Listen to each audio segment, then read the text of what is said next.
Boils and Ghouls.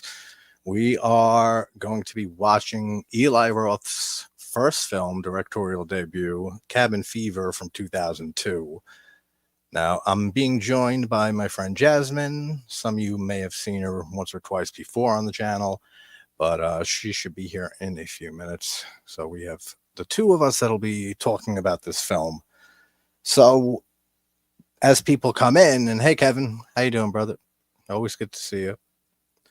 How do you feel about this film? Eli Roth is a very, very divisive director, as most people know.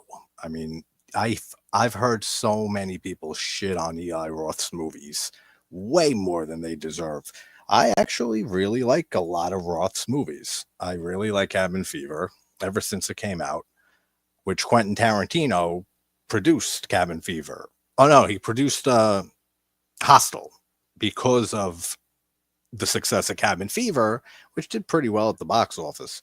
But he saw the film and he said, this is somebody I want to do something with. Told Eli Roth to come up with an idea, and Tarantino produced Hostel for Eli Roth, and they become so close over the years. If you like listening to Tarantino talk about movies like for hours on end, kind of like what I do here, but it's Tarantino, so it's much better. There's a YouTube video out there. I'll see if I can find the link at some point of a 4-hour conversation between Eli Roth and Quentin Tarantino talking about horror movies and just film in general for like 4 hours straight. It's a great listen, especially if you're a fan of both. Hey, what's up, Synth? How you doing, man? I might freeze for a second because I'm going to go to another tab to get the link for the movie on Look Movie, which it's free on.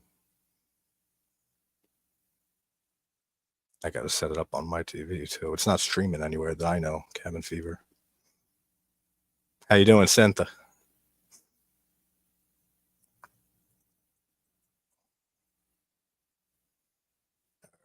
Not the 2016 one. Has anyone seen the remake of Cabin Fever? And does anyone actually enjoy it or see a point in why, like why it exists in any way? I mean, it's not even 15 years that they waited before they made it. All right, here is the link for Look Movie in the chat there. Just waiting on my friend Jasmine, who's going to join. Synth, you got to come up on and join us, or join me on a watch along sometime, man, if you're up to it. I'd love to have you up here and hang out. Only seen the original. I was confused. Yeah, I know. I don't understand it at all. I mean, remakes are fine most of the time. I don't mind that they get made, but I mean, I didn't see the point in that at all. I mean, Jesus, 2002 it came out.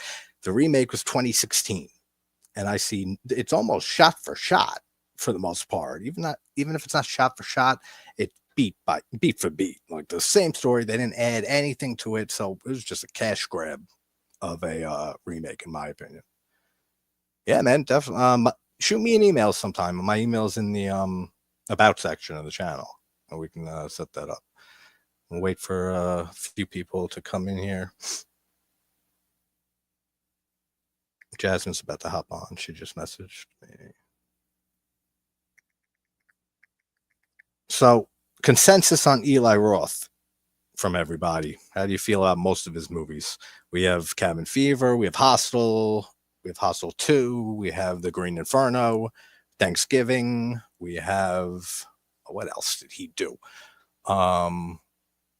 There's one I'm missing. I don't know why. Somebody fill my blanking memory. Which Thanksgiving I loved as a slasher fan, first and foremost. It was worth the 17-year wait from the trailer that we got in Grindhouse. Which the only thing that bothered me was, for those of you who remember the trailer from Grindhouse for Thanksgiving, on the trampoline scene, when the girls bounce on the trampoline, he puts the knife up through the trampoline, and then she's bouncing, she comes down, and it stabs her right up the vagina or something like that. It's not in the movie, and that kind of disappointed me. Not that I love seeing shit like that, but that was like part of the trailer and part of my memories within the hype. All right, let's see. Let's get this set up on my TV for sure. That'll help to actually be able to watch the movie. This is a movie I've seen a fairly decent amount of times over the years. It's not a favorite of mine. I don't watch it too often. I think it's a valiant first effort for Roth, for sure. I know a lot of people who like this movie and Hostel, and that's pretty much all they care for from Eli Roth, which I get it. I mean, he just his persona alone, his personality. I mean, just from interviews and posts and seeing him and stuff like that. I don't know him personally, but I don't know. He comes off. He has a thing about him that maybe some people see as pretentious or like even go far. He's a douchebag. I've heard that. I don't agree, but I mean, I could see where people are coming from, but I think he just has an amazing fucking passion for, yeah, Sith, exactly, his passion for movies in general and music, and that's what I love about Roth. I mean, Green Inferno was basically his love letter to Ruggero Deodato, who directed Cannibal Holocaust, which is my 25th favorite movie, and all the Italian cannibal films of that era, because he went on to become very close friends with Deodato. Let's see. All right, I gotta type in look movie. I hate when movies aren't streaming anywhere.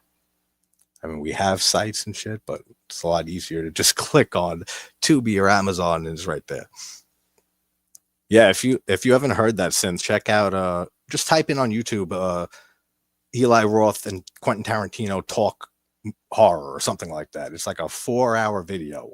It's not a video, it's an audio, but it's 4 hours of them just talking nonstop. Italian horror, all different genres, decades. It's a great listen. All right, got the movie. Why is this fucking so slow? There we go. I feel bad. I kept moving the Tales from the Crypt Demon Night watch party along because every time the night comes that I reschedule it to, something comes up and then I have to reschedule. So that's like a week and a half from now. But the next one after this will be, what is the one after this? I don't even remember. The one that won the poll. And I've been giving a few days before I put out another deep dive, the next deep dive, because looks like it was going to be Hostel from the poll. Hostel was leading, like pretty decent lead it had. And then out of nowhere, Ju-On the Grudge too just overtook it. So I think I'm going to call it for Ju-On the Grudge. It's at 37%. Hostel's at 28, 57 votes. I think that's good enough. Oh, and the next one is House of a Thousand Corpses. How can I forget that? One of my favorites on the 5th on Wednesday. I got this here is Jasmine. I can't add her. There we go. Okay. Oh my gosh. Hi, I'm here. Hey, Jasmine. How you doing? Good. Good. Everybody. Some people might have seen Jasmine before. We did a few streams. She did the first stream I ever did, besides when I went horror YouTuber of the month and my little thank you thing. First live stream after also that. Also a cabin. Yeah, that's funny as hell, actually. Yeah, it was Cabin in the Woods, which I was so mad later on because your video and that's fine. And I something fucked up with streaming. Like I'm paused the entire stream. And it's just me pausing in different awkward ways, like when it friggin' the connection cut out. Never really had many issues with that after that. But then we did ABCs of Death, which we got to do ABCs of Death 1.5 and 2 sometime in the near future, because you are the expert. Don't forget. I am the expert. I didn't change my title. I decided I'm an expert on this movie too. Okay, there you go. I was talking about Roth just a little before you hopped on. I know you're a big Eli Roth fan. I am a pretty decently big Eli Roth fan. And I was talking about how you hear a lot of hate for him over the years. Like there's a lot. He's very divisive. There's a lot of people who love him. There's a lot of people who can't stand him. And then there's a few in the middle, but I feel like that's less common. But No, I exactly. mean, Yeah, that's less common. It's pretty much like a love it or hate it kind of situation. yeah, pretty much. I mean, he's one of those directors. I mean, as great as Tarantino is and stuff, I know people who feel the same way about Tarantino. I know some people can't stand most Tarantino films, which Those blows people my are wrong. mind. Yeah, exactly. They're But I'll incorrect. never say that. You'll never hear me say those words, even though I just did. I'll say it. But yeah, I mean, I just did though. We If both anyone said tries to fight me on it, I won't say anything else because I don't feel like arguing, but I'll say it now. it. I mean, I love Hostel. I really, really like Cabin Yeah. Fever, and the Green Inferno. I really enjoyed. Hostel 2 is entertaining and a pretty decent follow up. 3 is terrible, but he did direct that. Hostel 3. Then I'm forgetting a movie. I know. There is no Thanks. Hostel 3. Yeah, exactly. Like there's no Creep Show 3 unless you count Tales from the Dark Side. The movie is like the spiritual, like third Creep Show. Creep Show 3 was terrible. The official Creep Show 3. Yeah.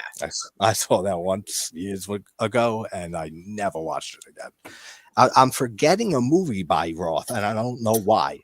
Thanksgiving. What was this one before Thanksgiving? Borderlands. I didn't see that one. Oh, did he do that? I didn't see that either. But there's one more. I feel like a horror one that I'm blanking on for some stupid reason. Let me see. You know which Eli Roth movie I love that's not talked about a lot? What? Well, now I can't think of the name now that I mentioned it. It's the one where, it's the one where there's like a big fucking earthquake that leads into a tsunami. Do you know the one I'm talking about? Have you seen that one? Sounds familiar. It's crazy. Not Death Wish, right? He directed the Death Wish remake. I don't think I ever saw that. Oh yeah, I never saw it. Definitely, there was a series back in the 2000s on AMC. Oh yeah, the history of horror show that he had was great. I loved his history of horror because it goes back to his passion. He has such a big passion for horror, for movies, and it shows every time I see him speak. Pretty much. And then he did one. He did one with Keanu Reeves. Did he? That always felt like a weird fever dream. I mean, he's produced a lot of stuff too, so it says like it'll say his name on it, kind of like Tarantino did for Hostel. That's Tarantino fair. presents you know Hostel. What? I assume because he does the Tim Burton thing where when he was married to Lorenza Izzo, he put her in all his movies. She's in the Green Inferno. Mm-hmm. She's in Aftershock. That's the name of the one I was trying to think of. Oh, okay. He said San Andreas. Oh, yeah, Aftershock. Okay. I don't know if I saw that. I don't think I did. I don't think I saw that. But anyone wants to watch along, I put the link in the chat, and I'll do it again. Although now it disappeared from my clipboard, but I can copy paste it. Hopefully. You know what's funny? There's like an intersection between our two conversations we were just having, because I love noticing those little connections and references between movies and stuff. It happens all the time. What is it? Is Inglourious Bastards? Is that Tarantino? It is, right? That's Tarantino, yeah, and Roth's accent. Eli Roth that movie has so much to love, but Eli Roth is my favorite part of that movie. When I watch that movie, I watch that scene 4 or 5 times. I don't care how embarrassing that is. It's so great. The bear juice stuff. The bear juice. The Italian scene is hysterical, and it's a nice little nod that because he's such a big Italian horror fan, Eli Roth, and Antonio Margheriti, the name that he uses is an Italian director who did a lot of giallos back in the 60s, 70s. Antonio Margheriti. Dominic DiCoco. Say again, Dominic DiCoco. Bravo. That is such a great scene. I saw that movie 3 times in theaters. I think that's Tarantino's masterpiece. I love it. That's a great movie. Yeah. Oh, that's the movie that even people that don't like Tarantino like that movie. Yeah, I mean, Pulp Fiction too, I would say. Even Reservoir Dogs also. I think those are his most popular ones. Jackie Brown, I think, is one of his most underrated movies. I don't know if it's because he didn't write it. It was based off a novel, but I have always loved Jackie Brown. And fuck this movie thing on my TV. I'm just going to rent it because this friggin' browser's not working on my TV. Give me 1 second. I'll be right back. Jasmine, you entertain everybody. Me? What am I gonna? Hello, people. I am gonna start up my Cabin Fever. I made a friend let me log into her Plex because it's not streaming anywhere, which is frustrating. But that's okay. Yeah, that's the issue. I was trying to get, because I can use the browser on my PlayStation to go to look movie, but it works all the time. For some reason, it just keeps fucking circling stuff when you're verifying you're not a robot, which I guarantee them I'm not a robot. But you never know. Jackie If Brown you is were your a favorite? robot, you could pass it anyways. You'd figure it out. Yeah, You're a you fucking just robot. fucking click it. I know, right? With AI today and stuff, I'm sure they know how to click a button. Mm-hmm. That's like the stupidest I think verification. so. I don't know. Yeah, Synth says Jackie Brown is his favorite. Yeah, Jackie Brown was my favorite for a long time, actually, until Inglourious Basterds came along. I'd still maybe put Pulp Fiction after Inglourious Basterds, but Jackie Brown's right up there with me. I think that's such a great movie. Pam Grier is amazing in that. Just Pam all Grier the is amazing in everything. yeah, exactly. And just the fact that he wrote that role specifically for her. But it's not a Tarantino stream, but he is adjacent. So, what was the first you saw this in theaters? Cabin Fever? I remember seeing this in theaters. Yeah, I saw this in theaters. Do you remember like what the way general too reaction young. was? Yeah, What? me too. Do you know what the general like reaction in the theater was when you saw it? Honestly, there wasn't really anybody there. I remember being thankful because this was one of the first movies that I saw in theaters when I definitely shouldn't have been seeing this movie in theaters. And all of my friends got me so paranoid. Yeah. Oh, they come and check down the aisles and they check your ticket. No, they don't. No, they don't. No, I worked for a theater. I worked for Regal.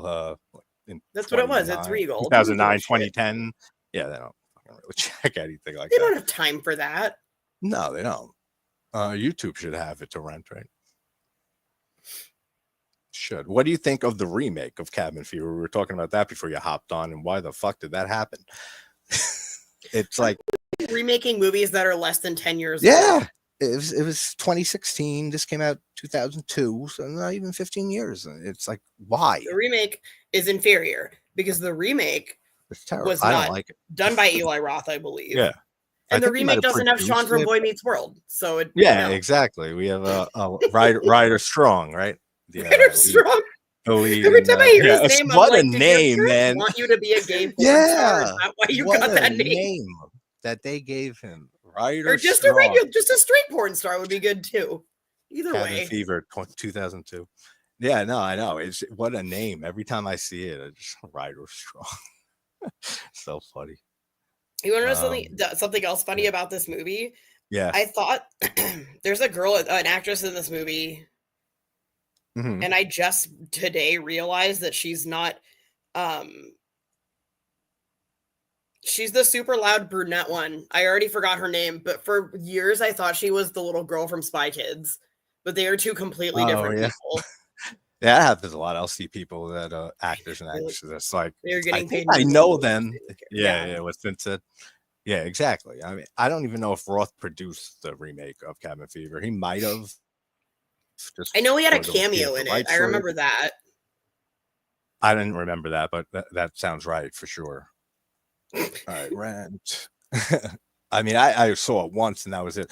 Speaking of like other remakes like that, why? But this one I kind of enjoyed was Wrong Turn, the remake from 2021. I didn't mind that remake. Like that. I didn't mind it either. It was completely different. I don't know why they called it Wrong Turn. They could have they could have just called it something like that. A lot of times, see, here's a fun controversial opinion. I can't talk today. That's going to be great for this. That's how I feel about the two Cloverfield movies that aren't Cloverfield. I never saw actually the sequels to the first one. I don't think I might have seen the Cloverfield Paradox.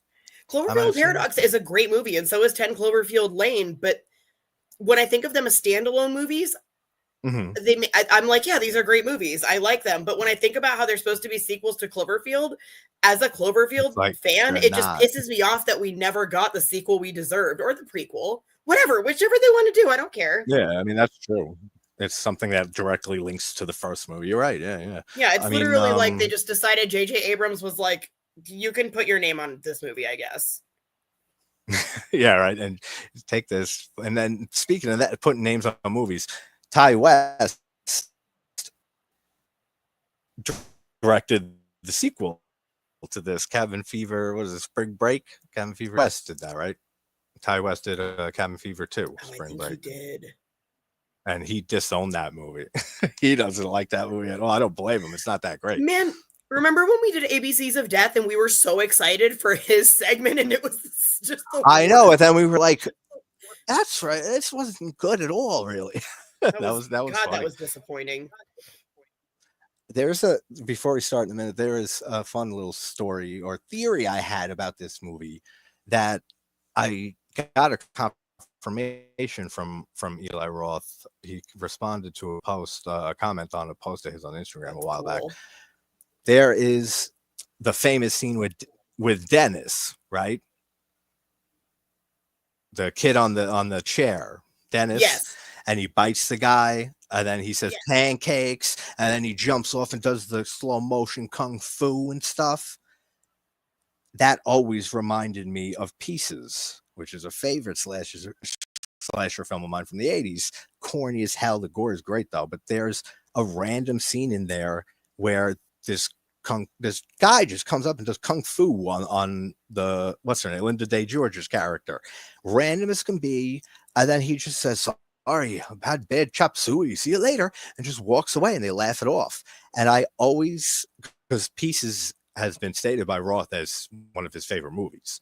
So that's what made me think, is the Dennis pancake kung fu thing an homage to that scene in Pieces? And I thought at that point, I think it would have been crazier if he said it wasn't.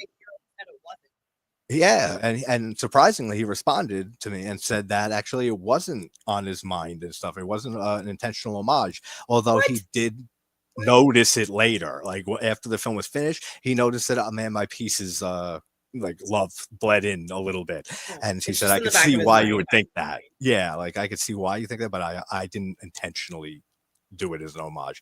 Which, I mean, why would you lie? But I mean, it's so close. It reminds me.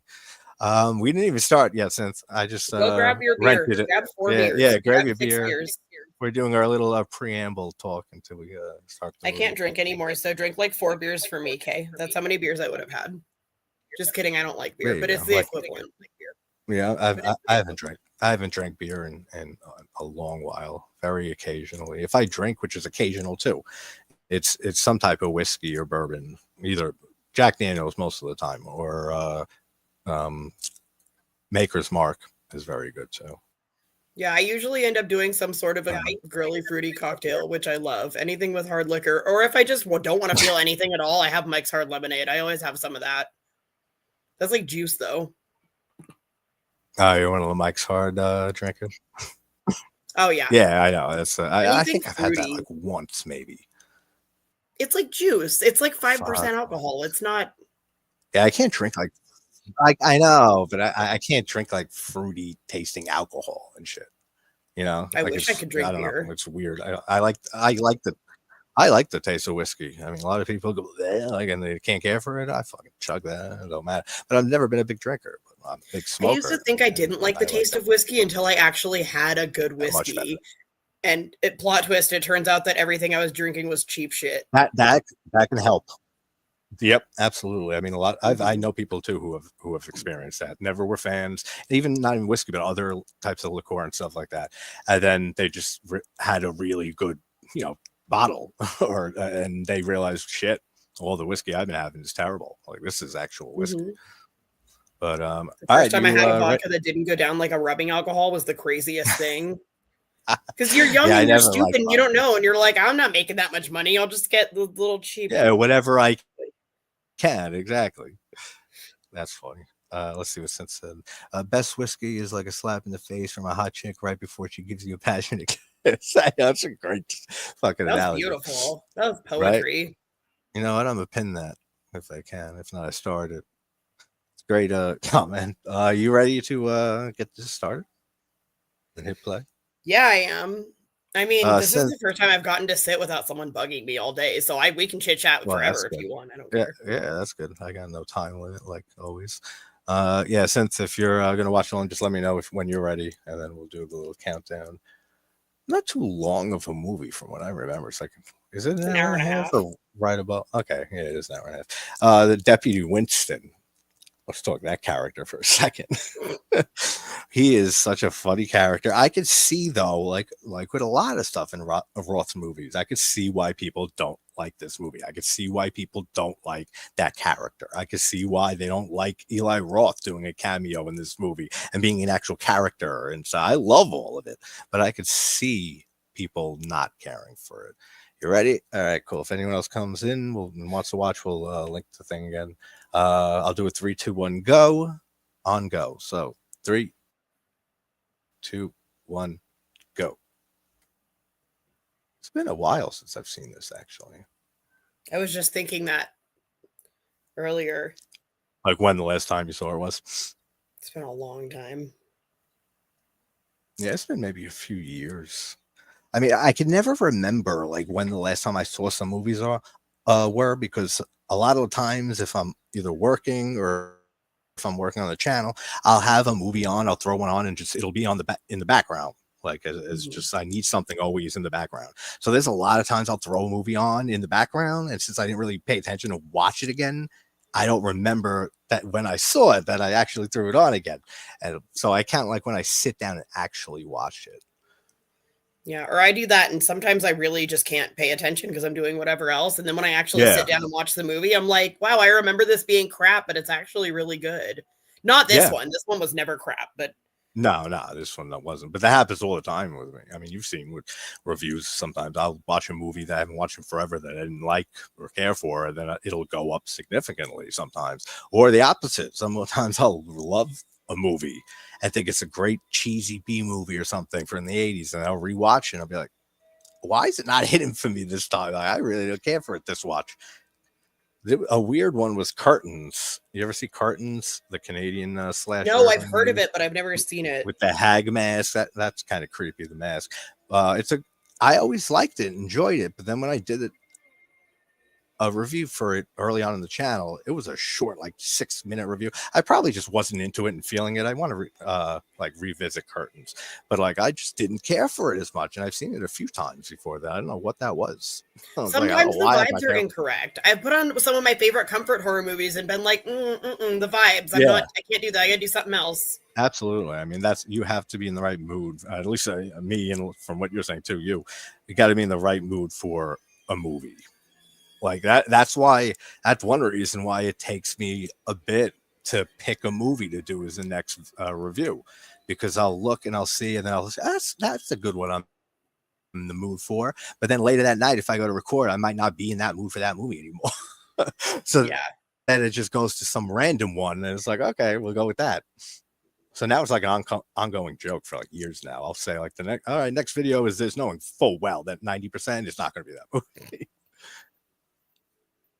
That keeps people guessing, right? It keeps me guessing too. I don't even know what's coming next. Everyone loves a good plot twist. Yeah, I don't even know what movie I'm looking at next and talking about. So we got the guy carrying the fucking, what is that? A fox? It's a bunny. Like? Oh, it looks like a small. That's not a fox. Yeah, it's too small to be a fox. Like it might be a fox. That would be a long ass rabbit. Yeah, a fox or rabbit. It's a furry creature, guys, in the shed. It's a furry creature. And another dead one. We have the dog here. I know this guy, the bum here. Gets sick. I've seen him before. I can't think of who he is. When he first popped up on screen, I was like, "It looks like Clint Howard." Is that Walton Goggins? Yeah, he looks That's like who I thought it was, but it's not him. No, it's not. And Clint Howard, he looked like a little bit too. Yes, him too. What's his name? Now I gotta find out his name.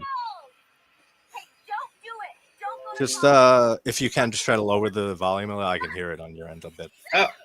Just for copyright stupid reasons. I keep saying I wish I can like get in touch with a higher up person at YouTube to pitch this idea, because watch-alongs and watch parties and stuff have become increasingly popular like over the years, and a lot of people have to worry about copyright and stuff, and if the music, especially if it gets picked up, it can cause a copyright. So I always thought it would be a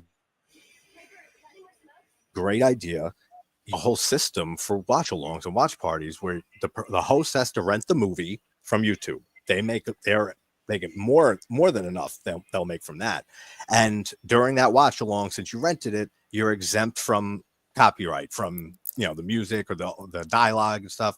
I think that's something that YouTube can definitely do. And I love that idea. It would be in their interest, right? I mean, they'll get rentals, money from the rentals, and that'll exempt you from any, copyright bleeding through while people are watching it. Especially if you have a lot of people watching it, they want to have it louder and stuff like that. Then you don't have to worry about it. If anyone works at YouTube and hears this or scans through this to check if we're not violent assholes, and pitch that up to someone high up. So I think that's a great idea. And like, I don't know, when I watch, even if there's like little clips or just the songs or whatever, if I watch somebody review a movie, that makes me want to watch the movie whether I've seen it or not. I know I need to stop watching people review movies I haven't seen, but sometimes I'm impatient. I know. I stopped saying long ago in my reviews, like, I don't know why you're sitting through all of this if you haven't seen it. So I just stopped saying that after a while, because some people just like watching stuff even if they haven't seen it. I only have myself. Or if they have no plans to see it, if they don't really care about the movie to see it, so then they don't care about having it spoiled and talked about and stuff like that. Yeah. There's Dennis, the fucking weird kid on the swing. Everyone knows not to sit next to Dennis. Yeah, not strangers came to town who aren't from here and never saw Ryder Dennis Strong before. doesn't know, apparently. Yeah, he never saw fucking Dennis. How's he supposed to know any of these people? If that kid bit me, oh man, I would go nuts on his dad. The hell you got this kid sitting out here and he biting people, thinking it's pancakes. The reviews are great background listening or work, at least. No, I appreciate that, man. I've had some people, and I do this with other channels. I've had people tell me that they put stuff on reviews of mine and fall asleep, to my voice and shit. And it's weird at first when you hear that, but I've done that, and I do that with other channels, like a compliment. The Y-Files and stuff, that conspiracy shit I always post and stuff. I love that channel. I'll put that on to fall asleep, because I need something to fall asleep. I can't have no noise, because then the carnival and thoughts kick into gear and just a million thoughts while I'm trying to sleep. So I need something in the background. Crazy Ralph, the early year. I like the cast though of this. The performances aren't great, but they're good enough that I believe that they're all really good friends and stuff like that. And they're out on this, this little vacation at this cabin. It all feels authentic. Oh, this guy, the racist shop owner. Well, you think he's racist at first, and then at the end, I mean, he calls them niggas. So, I mean, he's racist either way. But it's funny in the end. I don't know why Roth particularly threw that joke in there, but it works for me. What's that gun for? Oh, that's niggas. It's terrible. Y'all here for a vacation? Yeah, we're renting a cabin for about a week. Oh, that's nice. And if you go in the woods, be very careful. Oh, he says foxes, so it probably was a fox. Hey, see the kids, there's sandwiches back there. They're all wrapped up. So, what's the fox for? Oh, that's the fox. Your volume's a little. I can hear it. Give me just a second. Sorry. What do you want? No problem. I have my gum. Oh. Did you finish your dinner? Yes, you can have gum. Gum permission checks. Right. Savannah. At least she checks. Can you read my AirPods? What?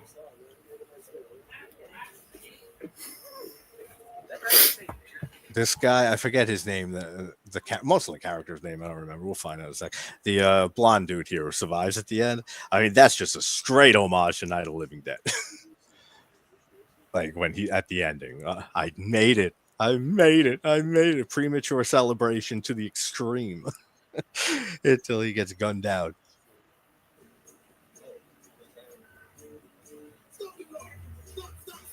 Oh, that's right. This guy steals the candy bar for no reason. Well, probably a reason he was fucking hungry.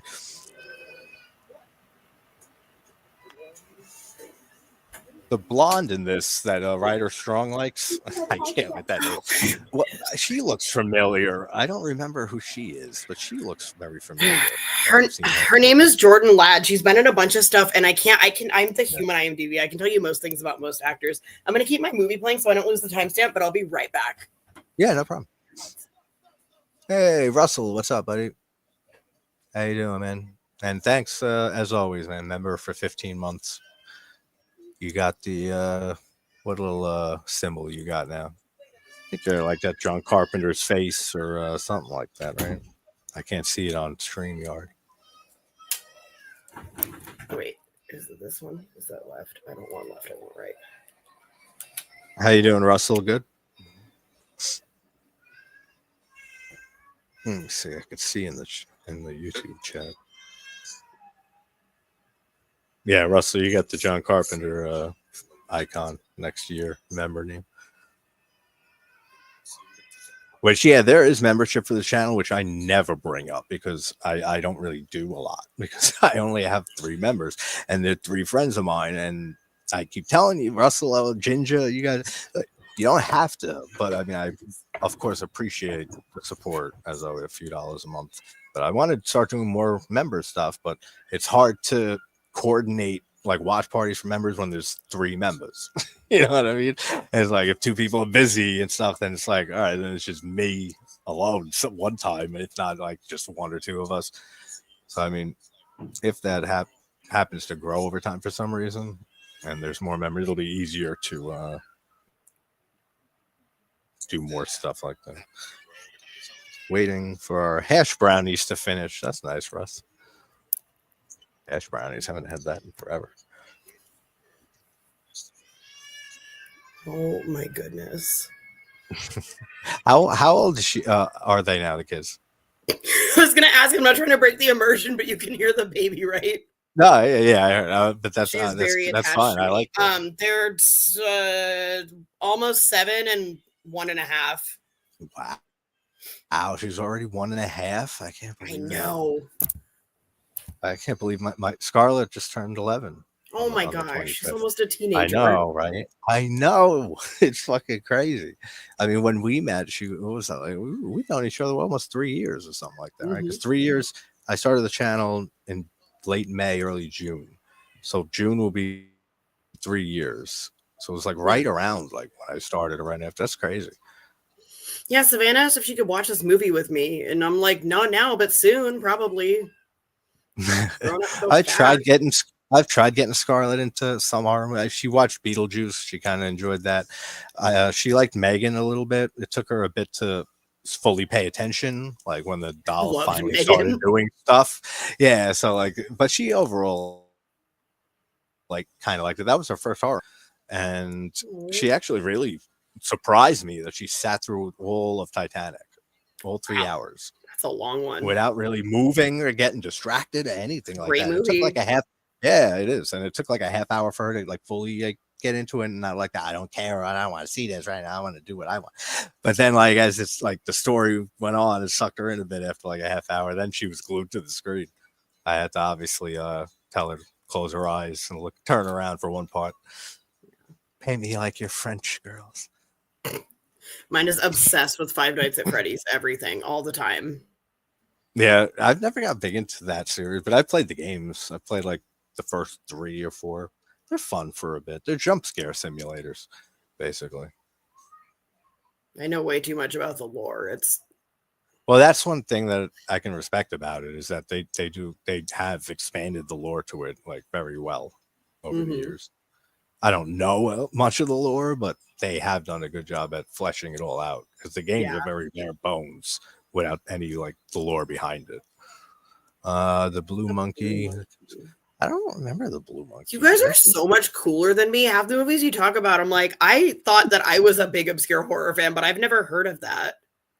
I mean, it's all relative and perspective too, because I mean, there's movies that I haven't seen that I thought I've seen or that I think I should have seen. I haven't seen Invasion of the Body Snatchers remake until 6 months ago or a year ago, something like that. Never watched the 78 version, which is one of the greatest remakes, and I loved it. But it's one of those movies those classics that just slip by me for some reason, and that happens semi-often for most people.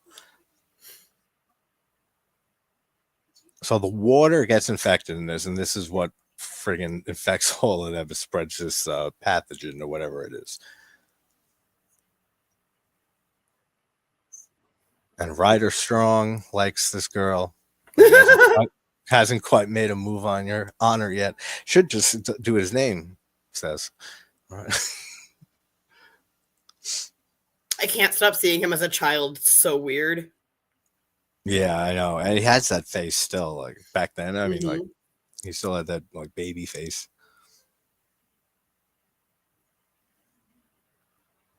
The shaving scene later, I think, is one of the most famous scenes from this movie. Mm-hmm. When she's shaving her legs and the Yeah, that's what I blood's always all think there. of when I think of this movie. Yeah, that's one of the scenes that always pops to mind. And her face getting chewed off by the dog, like when you see her face and her skin's missing off of it, that looks really cool too. That would yeah. There's good effects in this, even though there's not like a ton of them. You know, do you ever have two horror movies that are so similar that sometimes when you're trying to remember parts of them, you get them confused in your head? Oh yeah, all the time. That happens all the time. I get this one. I was thinking of a part I liked in this one, but I'm like, no, you know what? That's Zombievers. Did you ever see? Zombie Birds? No, I've never seen Zombie Birds. It's It sounds absolute interesting. just B movie gold. It's exactly what it sounds like. Is it better than Birdemic? Yes. Oh, okay, good. That's good. 'Cause those movies are fucking insanely stupid. I hate that I know that.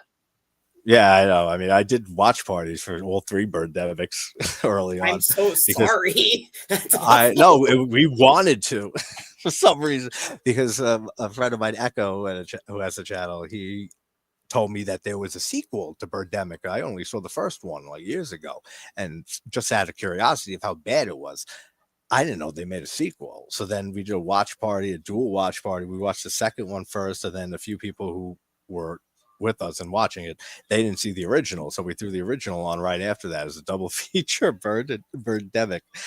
We survived that.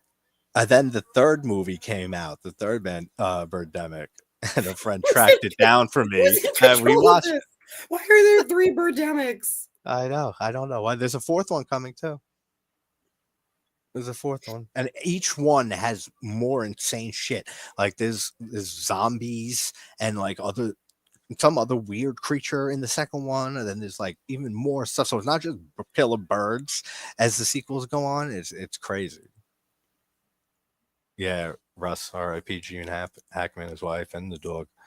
What That's a crazy insane. story. Yeah. What a crazy fucking beginning of this year so far with David Lynch passing, which is just terrible. And Michelle Trachtenberg was shocking. That one made me exclaim out loud. Yeah, I literally said, "Oh my God, is this real?" Then I scrolled down Instagram and saw multiple posts. I said, "It is real shit." That was sad. 39 years old. My brother texted me and said, "Hey, you know Michelle Trachtenberg?" And I said, "Yeah, she was Dawn and Buffy." And I started listing off all her movies because I'm the human IMDb. That's what I do. And then I thought about it and realized, oh, you're going to tell me she's dead, isn't she? That's the only time he ever opens with, "Do you know so-and-so celebrity?" Yeah, I know. Unfortunately, it's like you can feel it coming. And I mean, and then Tony Todd we lost recently, and then Gene Hackman. It's like, God damn, man. And the sad part of reality is that you're going to see that more and more often as the years go on. Just icons and people that all of us grew up with, and the previous generation just dying. De Niro, Pacino, Nicholson. I mean, like, that's life. I mean, sucks. Motherfucker, you better go knock on some wood right now. I know I did not just hear all those names come out of your mouth. Don't jinx it. Yeah, that. Yeah, it knocked on my window, so that's what. And yes, it usually always happens in threes. It's Robert De Niro just had a seeming to happen more. Yeah, I heard that, and he has a new show that's terrible. I watched the first 2 episodes. I did not care for that at all. It's on Netflix, I think, which I've always loved De Niro. I mean, he's one of the greatest actors ever.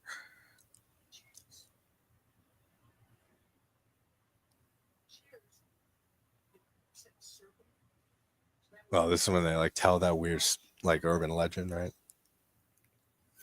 A scary story. Now I do love scenes like this. They did one like this in A Violent Nature too.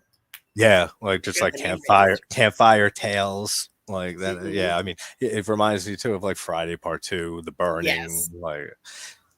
When it's done well, it's always pretty effective.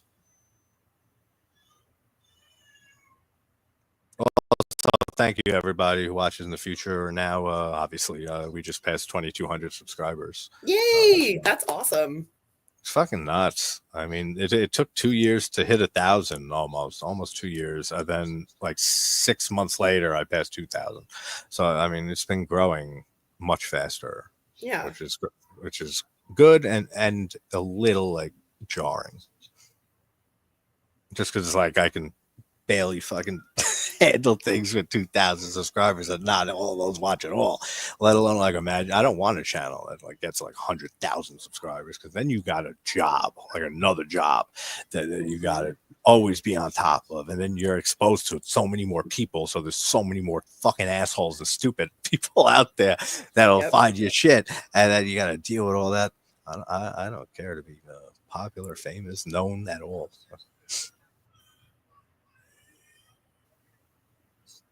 Mob vampire film, Innocent Blood with Tim Coe. Oh, I've seen that a long time ago. Don Rickles, yeah. Don Rickles was just in that I rewatched last week. I found you for your Critters review because I was trying to explain it to a coworker who was half my age. I didn't know that, Synth, that you found the channel through the Critters stuff. Was it the Critters? Was it the original Critters, or was it that like compilation I put together of the whole series when I combined all the 5 reviews? Is that and the Ghoulies one? Because I put the Critters reviews and the Ghoulies ones, I combined them into their own long one for the whole series, and those have been decent. Like they've been going up lately. I've been getting comments on them. Here's Eli Roth. He's got a great name in this. It's Justin, right? Great name, terrible goatee. Of being a dog, faced. He's so ridiculous. I love it though. I'd love to. I've talked to you about it privately. I would love to get him on and talk with Eli Roth. Now he just had a kid and stuff. I mean, he's going to be busy as shit for a while. There's a Critters 4. Yeah, Critters 4 fucking was terrible. That movie was so bad. I never saw that before I reviewed the series. I only saw the first 3, and it was forever since I saw those. I was never a big fan of the Critters movies, but I had a lot of fun going through the series up until the 4th one. The 3rd one's stupid as shit too. But we got a little Leo, which I nicknamed him in that. We got a little Leo DiCaprio, and he was great back then too. Oh, I forgot about that. Yeah, he did a great job. He has that same little personality. Like, I can't describe it unless you know and you see it. Like, it's just him. Mm-hmm. It's just young him. It's the same Leo that you would imagine. And yeah, Critters 4, you would think it was better because 1, it was directed by Jim Wynorski, which I had on, and he's a legend. He's great. I didn't mention that movie, but I had him on because I would just have to tell the truth that it's terrible. But it's in space, and it has Brad Dourif, Angela Bassett, like a great cast. What's his name from Twin Peaks? Leo Johnson. I forget the actor from Twin Peaks. There's a great cast. But that don't save it at all. It's so bad. Oh, they got rain coming.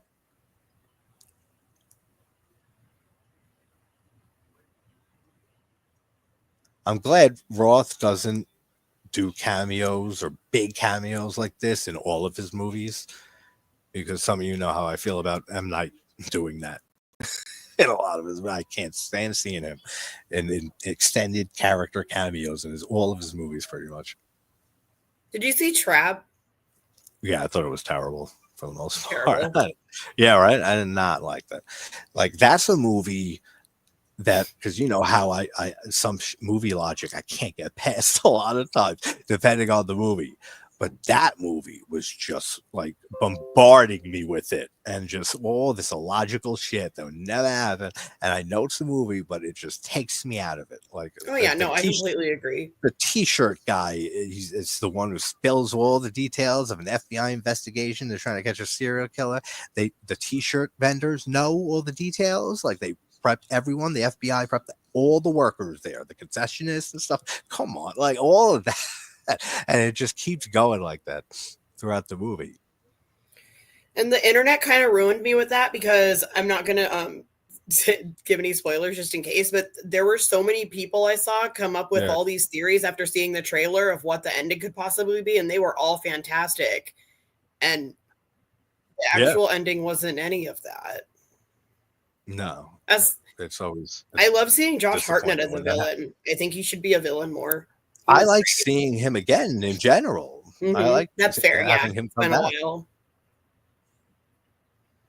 I mean, 40. I always forget if the sequel is 40 Days of Night or if it's 30 Days of Night's the original, right? I think 30. Yeah. I think it's 30 Days of Night, and then 40 is the sequel. I like him in that. I love him in The Faculty. I don't really care for Halloween H2O, but I mean, he's fine in that too. It's good to see him return. Same with Devon Sawa. Oh, he's been on a return kick after a long while being out of the spotlight and dealing with some issues. See, this is where I agree with whatever this guy's name is that I always forget with the cap. Jerry? That sounds right? Jerry? The guy with the baseball cap? I think so. I agree with him totally. You got some weird ass dude out there who looks diseased as shit and he's getting in your car and touching everything. I ain't going out there. I'm going to look up the character's name so I don't get the fuck off our property. Yeah, I'm pretty sure it's Jerry. That's the one I always remember. Well, these are the character names to me right now. There's Ryder Strong, Ball Cap Dude, Blonde Justin Bieber hair dude, Hot Blonde Chick, and Hot Brunette Chick. Yeah, that's exactly how I describe characters. That's how I describe characters in reviews all the time. If I don't know the name, then they just get a nickname in some way. There's puking blood all over the inside of their van. I would never get inside of that vehicle ever again. It's not like when you know someone's sick or something like that. They got the flu. This is someone puking blood violently all over your shit. That's never a good thing. Vomiting blood like that.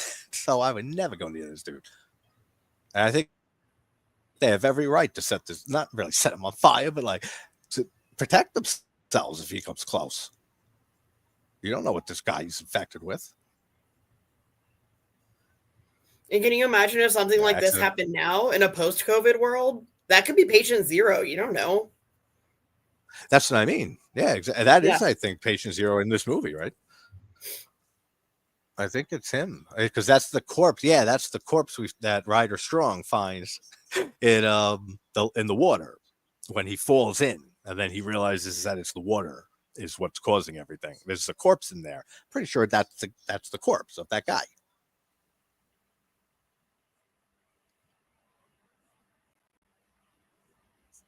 We have to tell the police it wasn't. Don't even call the police. Are you kidding me? Dump that body in a body of water, but they didn't know at the time the water it would infect them in the water. Dump it somewhere. Call the cops. That's all. A whole lot of explaining. You got looking everywhere, blood and stuff. He tried coming up to us, and we set him on fire by accident and killed him. I mean, that's not good, even if it was an accident. This shot, what with them waking up and with him on fire and stuff, and with the lightning and stuff going off. Yeah, that looks really cool. The cinematography and camera work's great in this for Eli Roth's debut, which isn't surprising because of how big of a fucking film nut he is and always has been. He knew he had the right tools and stuff and mindset right from the get-go. Mm-hmm.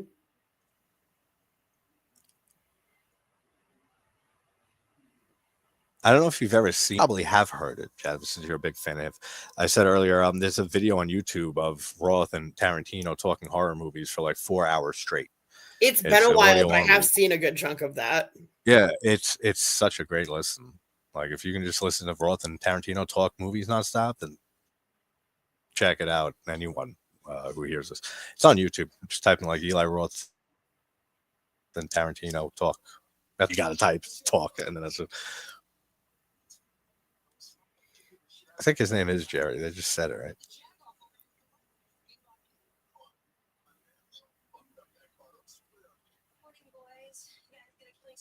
Now I got to check just to, this will drive me nuts.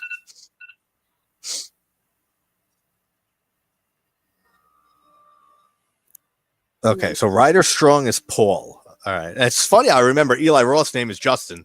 That's just because it's my name. I mean, that's why I remember that. Karen is Jordan Ladd, the blonde. Then Marcy is the other one.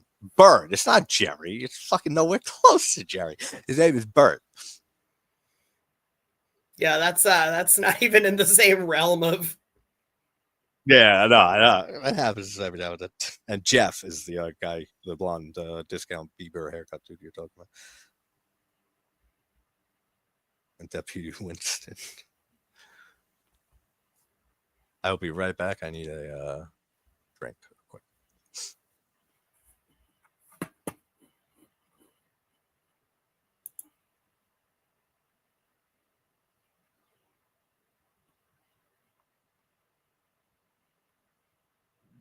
Bert and Jeff.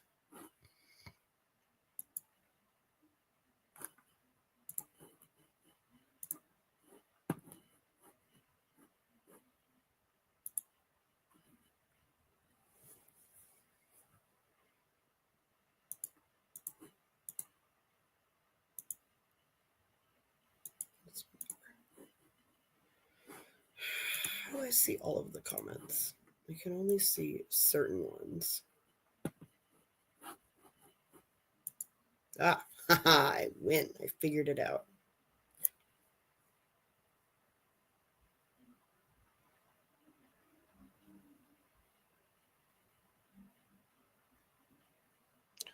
So she says that Paul, he asked us for help and we set him on fire. I mean, it sounds cold. It sounds cold, but I mean, like, so fuck them. I mean, like, they had to. Me in public, whenever someone asks me what time it is, just set them on fire. Yeah, right. So get out of here. I don't know what you're about to do or ask me. Here's some flame. Just as a precaution. Oh, shit. You just wanted to sign me up as a Jehovah's Witness. My bad. I live down this street in two different directions from two different Mormon churches. Oh, yeah. I see those guys a lot. They're very respectful, but have multiple wives and stuff, right? Or, yeah. They can have multiple wives. You ever see? I never saw the Book of Mormon by Trey Parker and Matt Stone, the South Park creators. Even though I'm a huge fan of South Park, my entire life, it's one of my favorite shows. I never saw the Book of Mormon. It's fantastic. I know. I can imagine it is, and I've heard. I love Broadway. I love super inappropriate humor. I love South Park. I couldn't believe how many people were in the audience. I was like, I can't imagine there's that big of a. Yeah, I know. Right? Niche thing. That musical went like hard. They got a lot of good praise and awards for that. Yeah. I mean, it makes sense. Like I said, South Park, I grew up with that. I saw the first episode when I was 9 years old. Snuck it at my great aunt's house because she would babysit me and my sister when my parents went to like Manhattan or something for the night, hang out and go to dinner. So I knew you heard about it on Comedy Central, this like crazy cartoon show and stuff. So I went in a room. I remember watching the premiere, and then I've watched it ever since. That's the only show that's followed me throughout my entire life. And it's never gotten bad. It never had a bad episode, in my opinion. I was just talking about that the other day. That's so funny that you say that. Yeah, never had a bad episode for me. I was 10, and it was Woodland Critters Christmas. Dude, that's such a great episode. The only disappointing part for me is that it made me think that those were going to be a much more prominent part of the show. Oh, okay. Yeah, I could see how that would be a disappointment. They do come back in Imagination Land. Yeah, it was cool seeing them in that. Christmas time is once a year. Every critter holds it dear. Fucking miss that whole show. I love it so much. That's right. They go to the neighbor here. And she's got like an infected hog. I mean, if I saw somebody, I mean, yeah, it happens all the time. People gut animals. But still, you're somewhere you're not familiar with, and you walk up to a barn and you see some woman splitting a pig in half, I'd go to the next neighborhood and try my luck with them instead of this woman.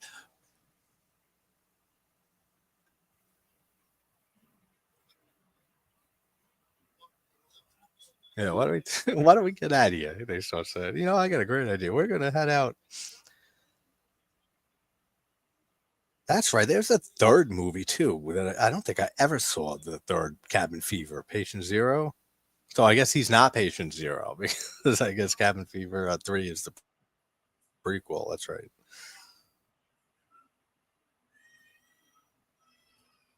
And it stars no one and was written and directed by no one of importance or that I know.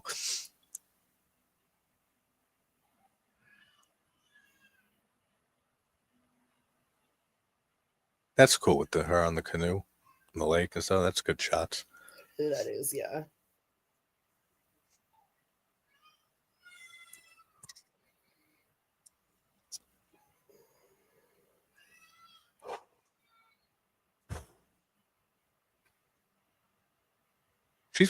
She's probably my favorite character in this. And Marcy. That scene when she says to Ryder, it's like when you're on a plane and you know it's going down, and all you want to do is grab the person next to you and just fuck them like hard. Well, that's great. She does a great job in this. Yeah, that casual. Everybody knows that regular, normal feeling. Yeah, I know, right? When you're on a plane, you just want to grab the random stranger next to you and fuck them. She knows it, I guess. She knows the feeling. She came up with it.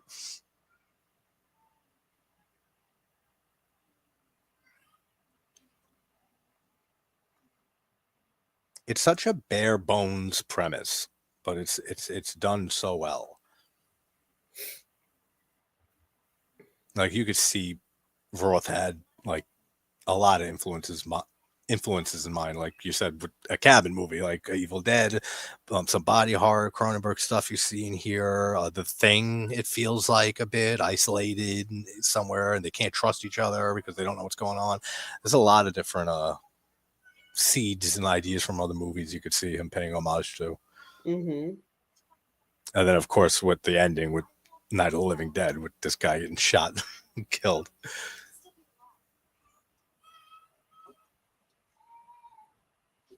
Bert. And I knew that too. For some reason, he looks like a guy that I went to college with, and that guy's name was Jerry. Bert, you dick nose. Yeah, he's such a dick in this. But he's a fun dick for the most part. But he's like that one person in a group of friends that you all wonder, like, why is he part of the group? He got like grandfathered in from knowing one of them like since they were kids. That has to be the situation. Oh, here he is. Deputy Winston. It's my favorite character in this movie. You're the party man.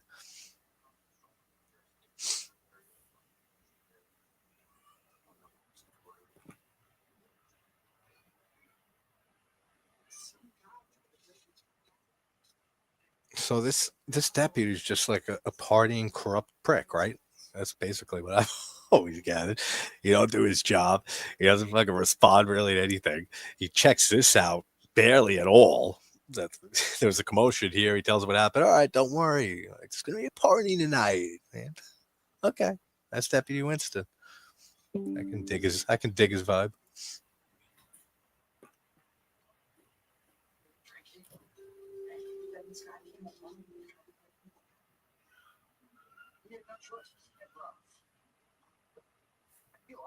And even worse with the remake, from what I remember, it's not shot for shot, but close. Nothing new brought to the idea. Nothing, no reason to exist for any reason at all. It's just a cash grab remake. Yeah, no, it's true. I'm very, very picky about my horror remakes. There are some that are really well done. Yeah. Oh, for sure. I'm absolutely talking about Evil Dead. Yeah, I love Evil Dead. I love the Evil Dead remake. It's great. It's one of the best post 2000s remakes, horror remakes for sure. Same with Maniac from 2012. Same with I think Suspiria is an excellent remake. Oh yeah, Suspiria was a great remake too. Yeah. Yeah, right. I know a lot of people who didn't like it, and if you go into that movie expecting Argento Suspiria, then I can see you being completely disappointed. It's totally different. It is a little long. decently long, and like they could have edited that down. That's my like one complaint with that remake. Funny Games has a remake? Funny Games with Michael Pitt and Naomi Watts, Tim Roth, that was the remake. Oh. Yeah, that was the remake of, it was a shot-for-shot remake from the director who directed the original one. It was just, I think, German or something, right? It was a German film. I was going to say just this very second I learned I have not seen the original. I didn't know it was a remake. Yeah, no, I've seen the original. It's good. It's a shot-for-shot remake, like I said, so it's not different really, but it's just I prefer the performance when Naomi Watts and Tim Roth and Michael Pitt, of course, is like the shining star of that movie. But yeah, some people, a decent amount of people don't know that even if they've seen Funny Games, they assume that's just the original movie. Yeah, I forget the director's name. I know 97 was the original movie, and then 2007 was the remake, the American remake.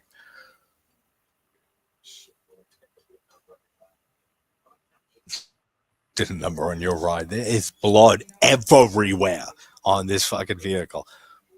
A number.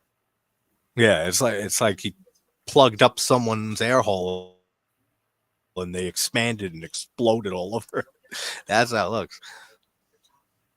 That's it. So thank you. I knew it was an H for the last. Michael Haneke or Haneke, whatever the fuck you pronounce that. That's the only movies I've seen from him is both the Funny Games that he did. You know what? You know what should have clued me into the fact that this guy wasn't a super by the book cop in the first place? What? That's not a police haircut. No, and he rides a little bike. Yeah, that's absolutely not right. Why doesn't his helmet fit him? Yeah, very unsafe. And he doesn't pull up in a fucking vehicle, in a police vehicle to check out an actual disturbance or anything like that. He just rides his bike. You'd think that's a crime scene. Fucking that they would at least rope it up or tow the vehicle and stuff and to investigate.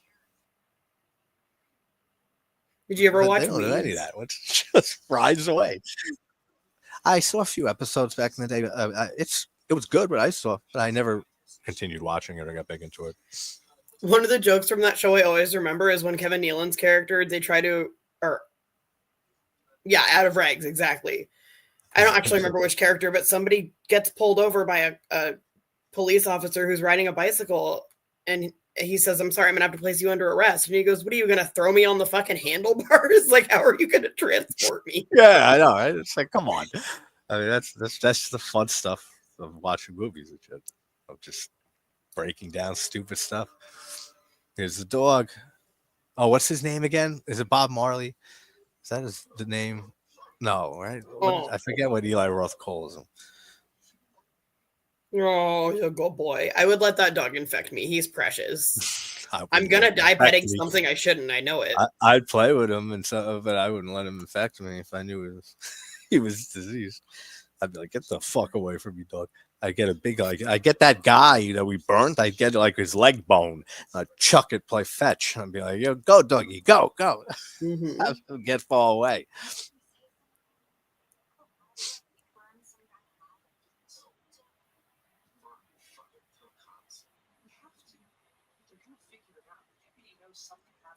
Yeah, deputy knows something happened. It's Winston. You don't realize what planet he's on. That's right. Cameron is the first one to get infected. Right? That's what I always assumed. She's the first. I mean, she has the symptoms first, but yeah. When exactly did she get infected? Was it just being near the guy and it hit her first? I don't know. Unless I forget that he touches her. Did he touch her at some point when they had the confrontation? I don't remember. I don't think so. Yeah, right. I don't think so either. Because by the time like the rest of them were out, he was on fire and stuff, and like fleeing into the woods. And then we see the water that he just put down, the cup of water. This is a weird scene, or maybe it's not this scene, but some scene soon where he starts fingering her and touching her when she's sleeping. And then he realizes that she has the infection on her leg. That's okay. I forgot about that.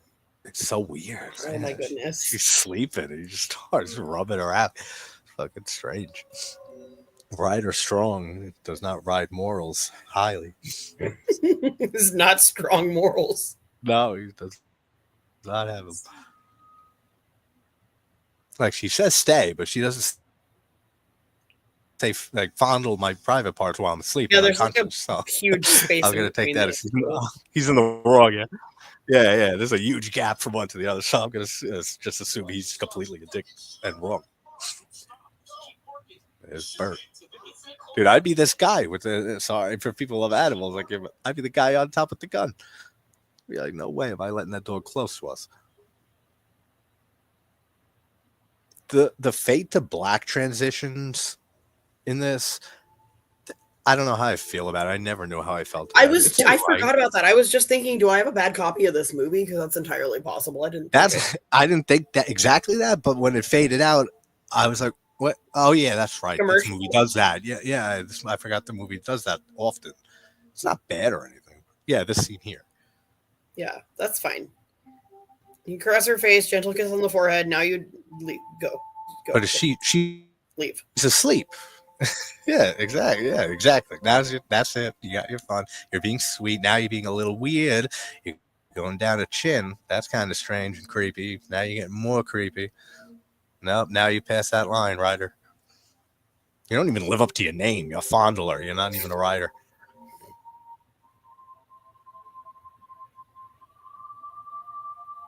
I don't know if the scene was in the remake, actually. Was it? I'd imagine. I could definitely picture them not including that, just because of the times of when it was released, the remake. 2016. Yeah, I could see them taking that out. Maybe they didn't, though.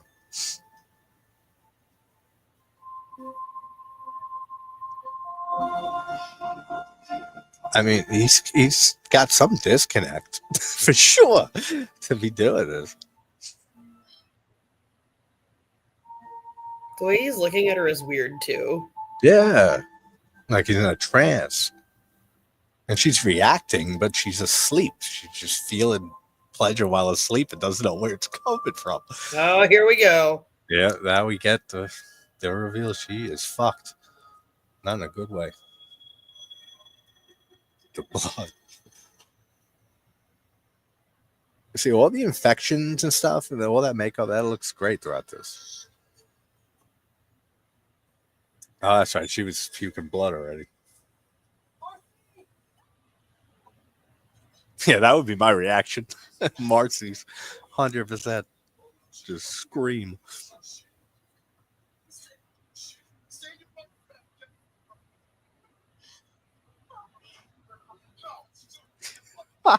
I mean, I could see people's point when they say Bert's a dick, but I can't blame them. Yeah. You don't know what this is. You don't know what she's sick with. And I'm sure no one on the planet would love to find out and to get that themselves. So I get it 100%. Like, yeah, he's a dick, but he's probably a dick who's going to survive a lot longer than most of these people. Yeah. I mean, with that mentality, for sure. I mean, yeah, it's terrible what they're leaving her alone through all this, and they put her in the shed later, knowing that vicious dog is fucking around. That's cruel. But I still get it. It's like you don't know what you're dealing with, is the bottom line. You don't know what the hell this is. You don't know if you're all infected already, if it's airborne, and you're living in the same cabin. You know, like they don't know the situation. And this is a cool scene when they're looking over each other's bodies, looking for signs of infection.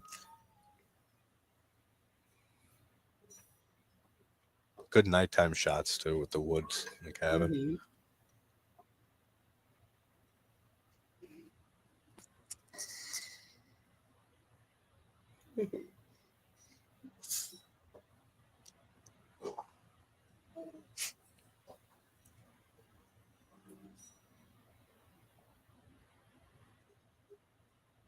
I mean, I would be furious if I was her. At all of them. You'd throw me in a shed? Fuck you. Yeah, right. Since even the music, because I mentioned it's like it has thing elements earlier, but yeah, Yeah. even the music has a kind of a vibe of the thing. Which I think the Thing's score is one of the most unique Ennio Morricone scores. It's so different than most of Ennio's other stuff. Like, and he scored 400 or 500 movies. It's a very minimalist with the synthesizers because I'm sure Carpenter told him and said I want it to be like synth and like synth heavy and minimalist, and then Ennio went from there because it doesn't sound like Ennio Morricone's usual type of music. Yeah. Fuck you guys. Yeah, fuck you guys is right. That's exactly what I'd say. Yeah, unkeepable promises. He is. We're gonna bolt the door shut. Someone's gonna be out here the whole time. We're not gonna leave you alone. Yeah, that plan turns out well when the dog rips her face off. I feel so bad for her. She says I want. I know, right? They just close the door on her. Yeah, like she's a fucking cattle. Like, that's all right. We'll send help eventually. Get out of here.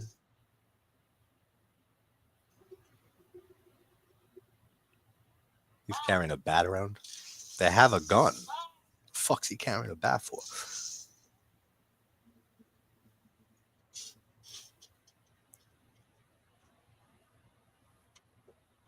So I'm pretty sure. So Karen gets affected first, then Bert does. I think Bert or Marcy, then Paul, Ryder Strong, and then the other blonde dude who survives to the end.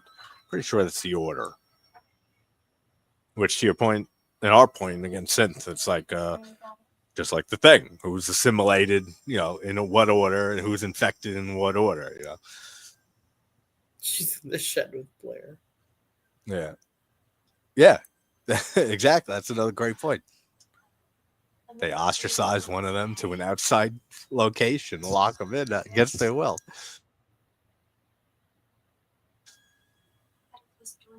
Great point, Sam.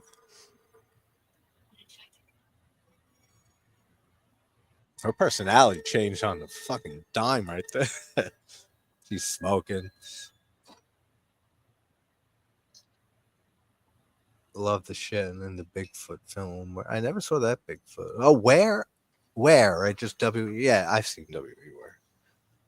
I always confuse that with a werewolf movie because it starts with where. Best Bigfoot movie is horror movie is Night of the Demon from 1980, and that's not even a great Bigfoot movie. But you have a guy getting. I mean, yeah, that's not a horror film, but yeah, that would be one of the top ones. Exists from Eduardo Sanchez. That's a great one. The found footage one. You ever see that? No, I don't think I did. Check that one out. That's a good Bigfoot found footage movie because there's a ton of them and they're not good for the most part. That's one of the good ones. Willow Creek is another popular one. I don't care for it really. To look into that, I'm always down for a good found footage. Yeah, it's been a while since I did a found footage. Remember when I started? I did Found Footage Fridays for a while. Yep. And then I stopped doing that when my move came into play. I'm like, I'm not always going to be in the mood for found footage on Fridays.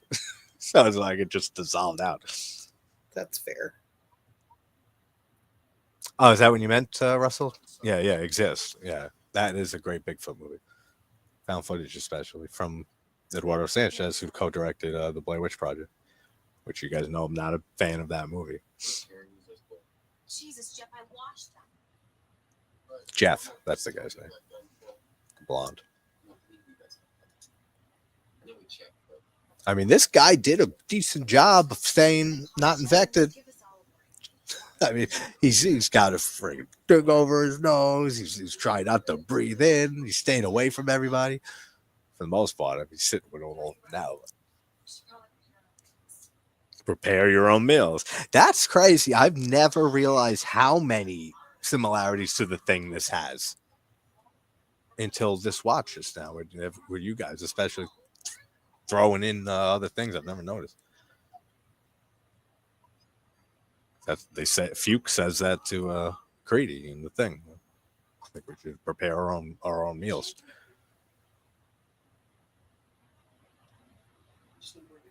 Okay, we can eat alone, we can sleep alone, whatever. We have to talk to each other. Well, you better get like hand radios, walkies, or some shit to talk to each other, so you can stay away from each other too.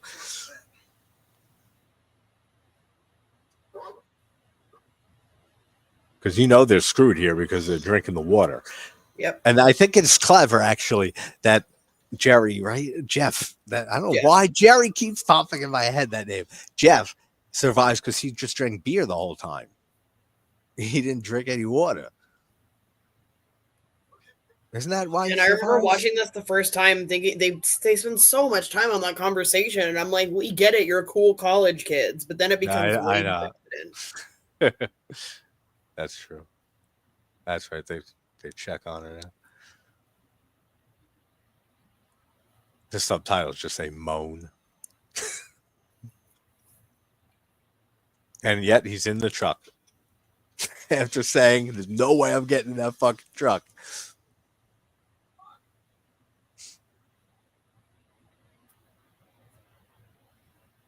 Yeah, the design of the Bigfoot's cool. You don't see him too much, but you see him more in that than most Bigfoot horror movies, especially found footage ones.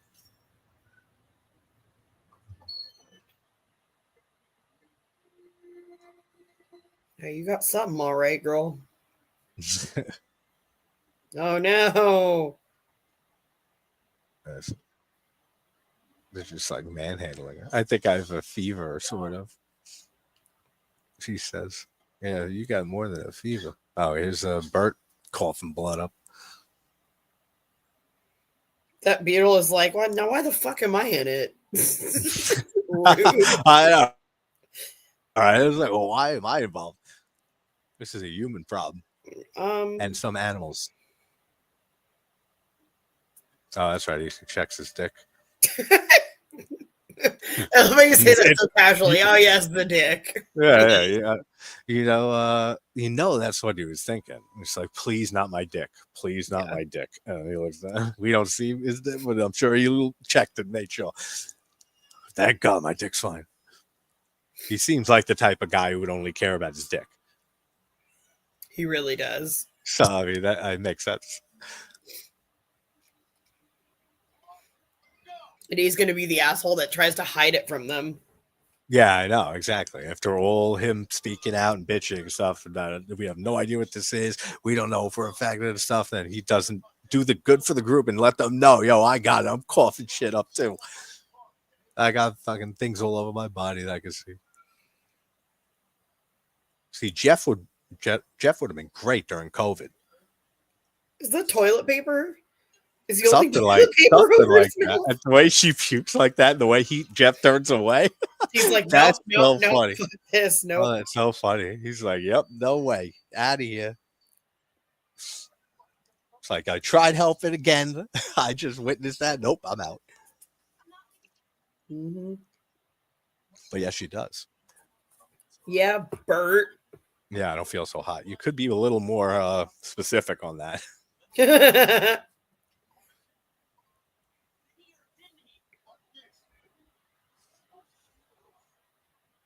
He drives away, just leaves Karen's on the ground with fucking blood coming out. Marcy doesn't even close the door. Just it just drives off with the door open. Deuces. I do like the dog POV we get in a bit before she gets her face ripped off. You see like the POV from the dog's perspective. Yeah. Is Jeff getting ready? He's preparing. So he grabs the beer. He doesn't drink water. That's why he survives. Well, till the end. He just fucking walks past them all. Nope. He's a fun character. I remember this from the trailer. I don't want anyone that's getting sick.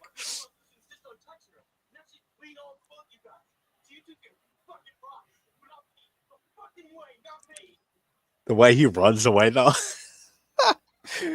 He looks ridiculous. The way he turns around and runs. He's like, With the beer. Yeah, I know. So funny. Yeah, I feel terrible for Karen.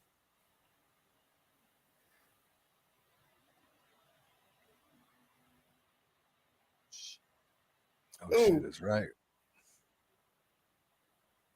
Oh, this is when she does the whole grab and fuck you on the plane thing.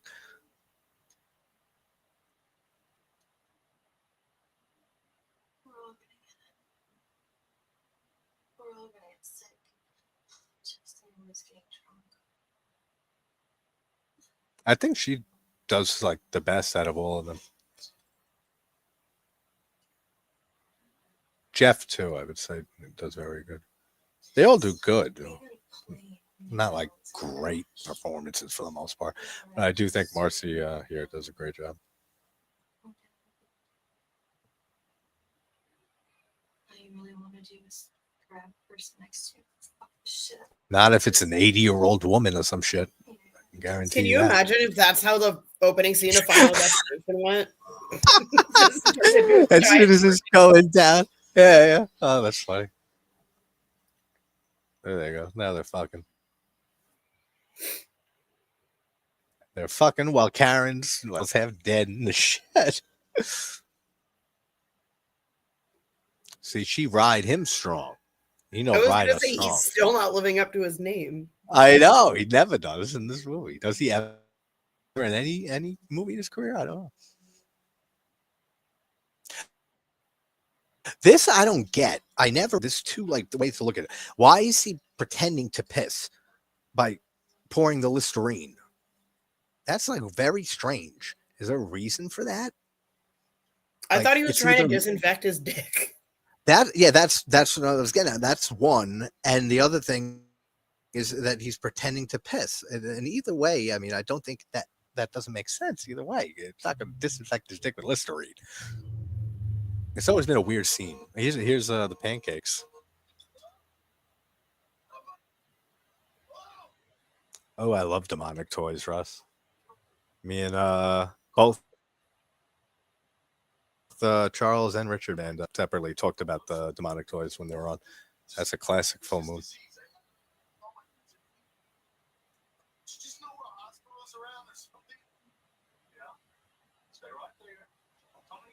That guy's smart, the shop owner. Stay right there. Don't come any close to me. It's one of those things I want to hang in my house. And only the coolest people will understand it. Just a replica of that sign. Just have a sign in my living room that says "Do not sit next to Dennis." Yeah. Oh, yeah. The conversation piece. Absolutely. The slow motion. All the kung fu stuff here. It's so pieces. It's not a kid doing it in pieces. You'd have to see. Have you seen Pieces? I don't think so. You have to watch Pieces. It's such a ridiculous, low budget. I love it. I always come giallo. away with a fucking list after we do this. Yeah, I know. Imagine now, like having the channel. I have like 4 lists, 2 on my phone, 2 on my. I just add movies to nonstop. Whenever somebody mentions one that I haven't seen in a while or something like that, or never seen, it gets added to one of those lists, whether I'm on one device or the other. I added that to my list. Pieces. Actually, me and Keith did a weech party. We did a weech party. We did a watch party on my birthday last year on his channel for Pieces. Actually, like the 4th review and video I ever did on the channel. That's how much I love Pieces. I think it's like 45 minutes of me talking about Pieces. But I'm down to do a watch since sometime. It's been a while. I mean, it was a year ago since I did it with Keith. I could watch that movie anytime, Pieces. I've seen it a very, very high number of times. 1982, is that the one? Yeah, 1982, yeah. Okay. Or is it 83? I always forget because of those international movies, because it was like it's a Spanish film, but it's like it has a lot of giallo aspects too. So it's like a Spanish giallo in a way. But also like a slasher, it's a weird amalgamation. It's basically a slasher. But love Pieces, faster. Yeah, the dialogue, the acting is terrible. The production's terrible. Like, it's not a good movie. It's an 80s slasher, but the kills are fantastic and the gore is great. And you got Christopher George and Linda Day George, his wife, which is the line that Russ is quoting. He screams out, "Bastard! Bastard!" in the worst way ever. It's so cheesy and over the top acting, but it's become like a cult classic. Everyone knows that line.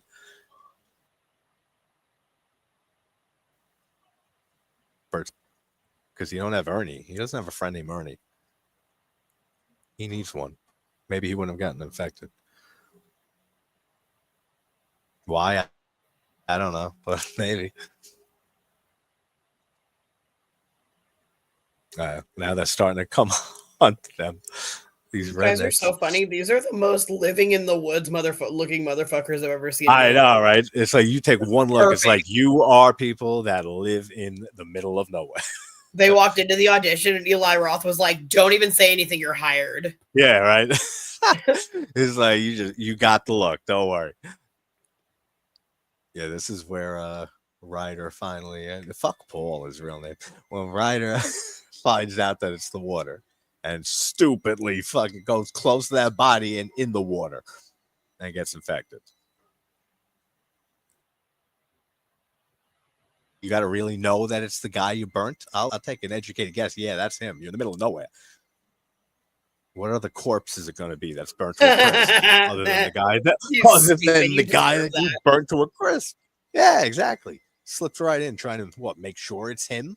Of course, it's the guy. Who else? How many people get burned alive around these parts? And they don't know what's going on. They seem confused enough at all of this. You're just assuming you're like, oh, well, it's not going to be that guy. It's going to be another dead body. How many dead bodies do you think are in this lake? Yeah, I know. How many people do you think have died? Even if he wasn't burnt to a crisp, like they burnt the guy to a crisp and it was just a dead body too. It's like, how many dead bodies are around in this area in a day or two? They've only been there like 2 days or 3 days tops. Now he realizes in a sec, it's the water. Don't drink the water. A little late. You were all taking showers and sipping it like crazy. Oh, gross. When he has his hands on the tree. Yeah. They're hunting Bert. Why is it that whenever they do these movies with the people that live in the woods, one of them's always wearing an apron? Like getting dirty. Maybe he's the OCD one, the germophobic one. It's like, well, I'm gonna kill somebody. I'm gonna make sure I ain't getting that shit on me. Oh, maybe that's why for this movie, Mitch, because they know there's some type of disease, but the other two aren't protecting themselves anyway. An apron ain't doing shit anyway. But yeah, an apron on this guy is oh god, it feels right. Here's the shaving scene. This is a very, very well directed scene. The way that she doesn't see it until she shaves back a certain amount. And then just the mental image it gives you of a razor blade scraping against those cuts. That's what sells it. And the stuff on her back and stuff too.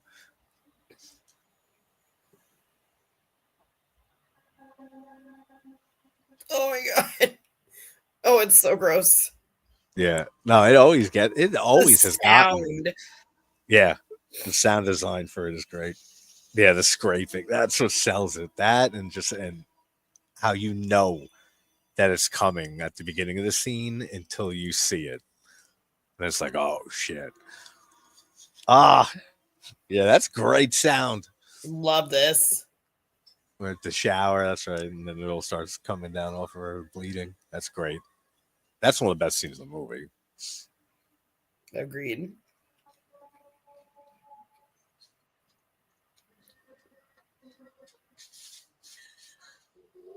Oh, that's right. The dog goes after her. Yeah, that dog POV is cool. You don't see that too often.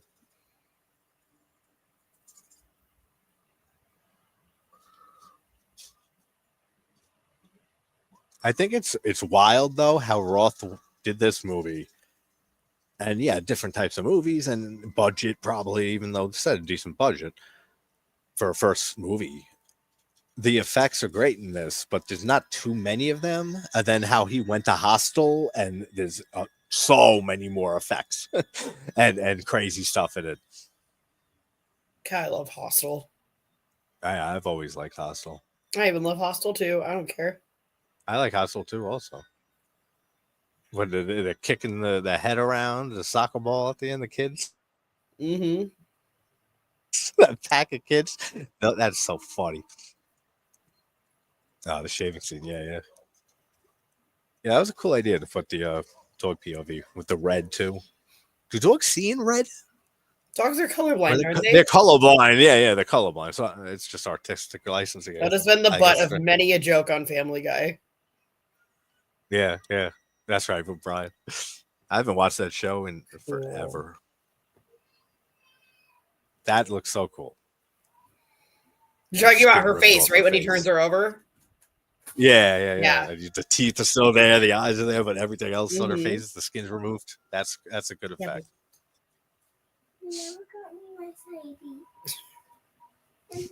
Aww. Can you ask your dad, please? Thank you.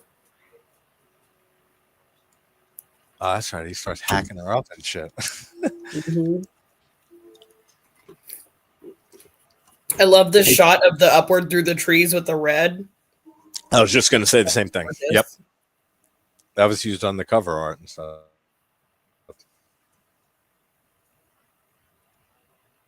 He's got the gun. Now he has a gun. He doesn't have the fucking bat from earlier like he was a dumbass then.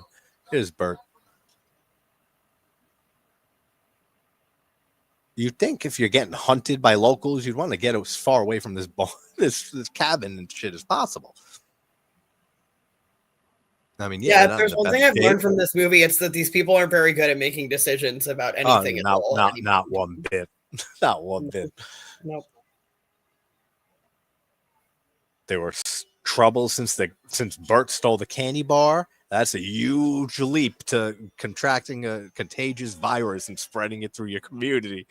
Yeah.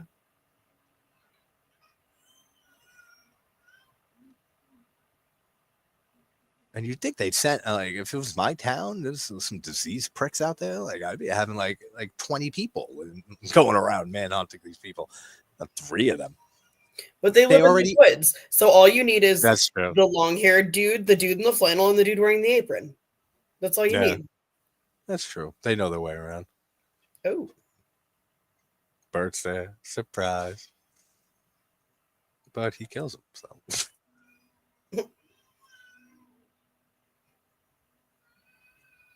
The screwdriver. Yeah, that's cool. Hell yeah. That. And how the guy's like fumbling for like something to defend himself with until he gets it right in the ear.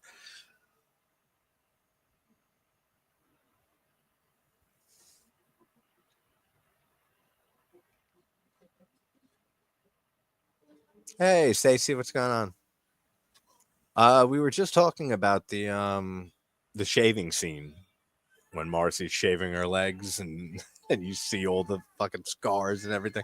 That's probably one of the best scenes in this. Well, it is one of the best scenes. I don't know if it's my favorite. It probably is, actually. And just some scenes with Winston because he's hysterical.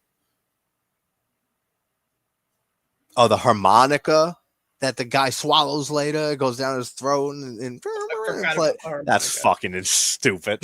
That's so ridiculous. How you doing, Stacy? Hope all is well.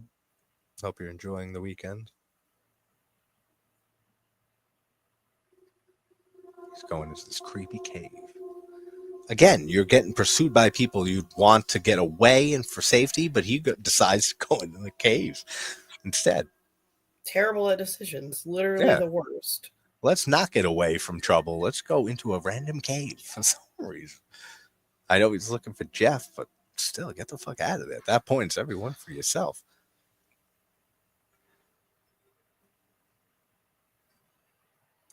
That's Eli Roth, right? That's his character, Justin. Yeah. I can tell because the really bad goatee. Yeah, yeah. Face.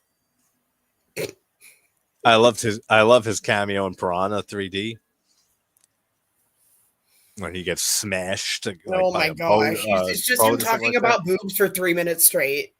It's wonderful. I know. He's great in that. It's a great movie. I love that. I always cite that as one of the right ways to do a remake of a movie that's not that great, that wasn't executed that well, or if there's movies that the budget led to it not being a good movie or anything, any type of movie that you can take bad movies that weren't received well or weren't made well and remake those better. And that's what I think Piranha 3D. That's no, you're totally correct. That's exactly what they should be remaking instead of remaking Cabin Fever 2 seconds later after it released. Yeah, why remake all the classics and great films that most people are always split on, and a lot of them don't like them at all these legacy sequels?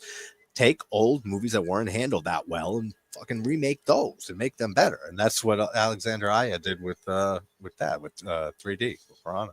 Because I never liked Joe Dante's Piranha. It's boring as hell, that movie. And I can't blame him fully because it's much harder back then than it was 70 something to make Killer Piranha effects all over the place. I mean, 3D, I mean, it's a much different era and you had all the CGI. That's a movie you can do all the CGI you want. Don't bother me. Because how are you going to do that? Like all practical with Killer Piranha all over the place? You can go nuts with the CGI for that.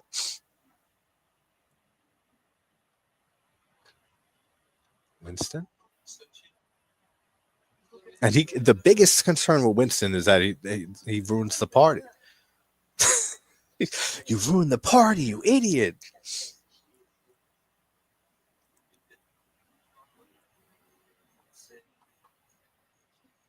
Imagine being at a party like this though, and this guy just walks up covered in blood. They act way, way, way, way less than they should react.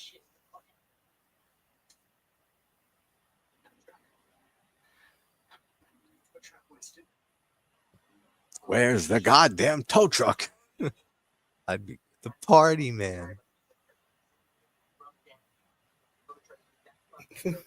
Parties it happens. That's fair. You're not wrong. You're not wrong.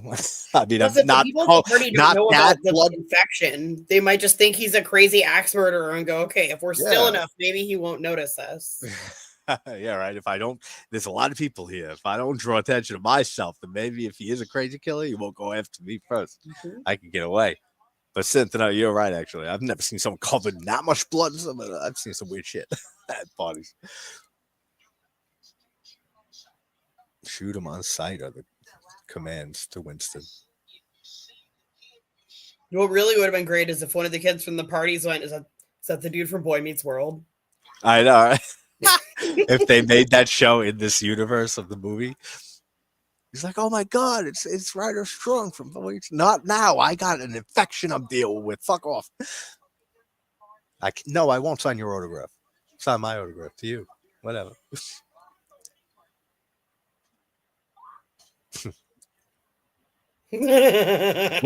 Winston's the cop. He does nothing, and the harmonic shit is so ridiculous. The harmonic is great. I fucking forgot about the harmonic. It's so fun, great. But it's so stupid. I mean, it's fun, stupid.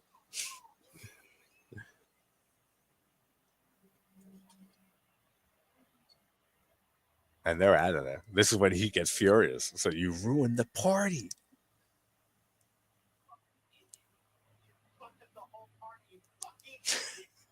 This fucking Deputy Winston, he's got to really evaluate his what he cares about. I think he's pretty well versed in what he cares about. He's got to put his priorities in order better. The harmonica, dude. That's what he's back. And it's sideways in there. And it plays. It's funny.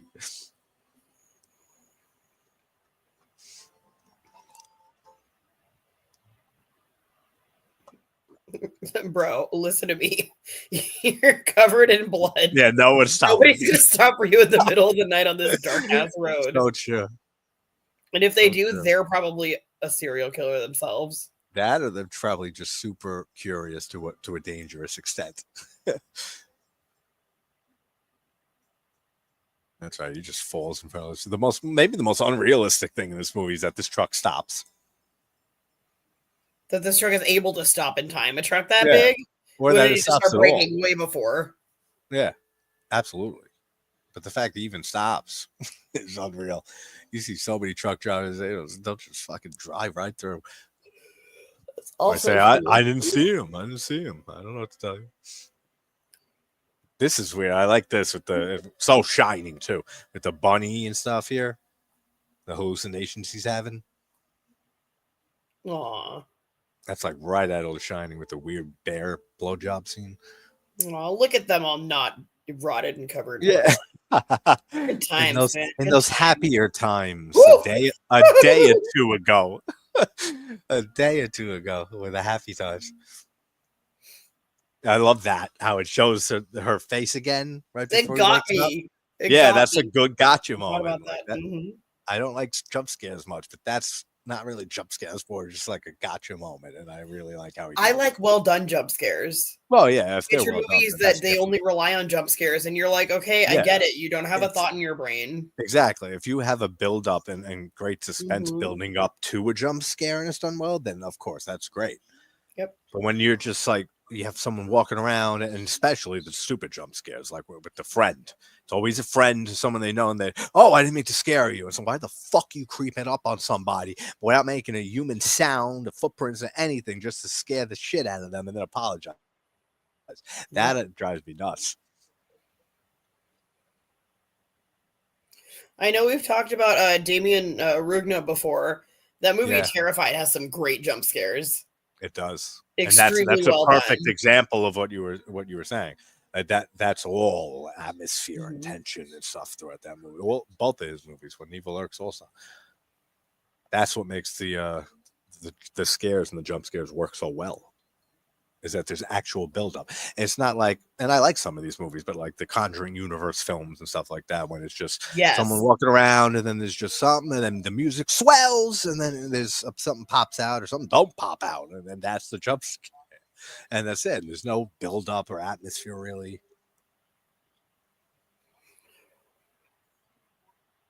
Oh, I got some 40, he says.